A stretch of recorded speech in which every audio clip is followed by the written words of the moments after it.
नमस्ते अस्तु भगवन् विश्वेश्वराय महादेवाय त्र्यम्बकाय त्रिपुरान्तकाय त्रिकालाग्निकालाय कालाग्निरुद्राय नीलकण्ठाय मृत्युञ्जयाय सर्वेश्वराय सदाशिवाय श्रीमन्महादेवाय नमः।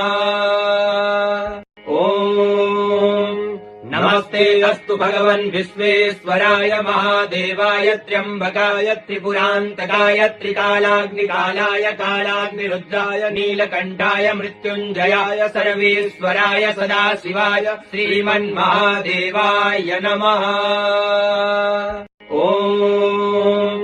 नमस्ते अस्तु भगवन् विश्वेश्वराय महादेवाय त्र्यम्बकाय त्रिपुरान्तकाय त्रिकालाग्निकालाय कालाग्निरुद्राय नीलकण्ठाय मृत्युञ्जयाय सर्वेश्वराय सदाशिवाय श्रीमन्महादेवाय नमः।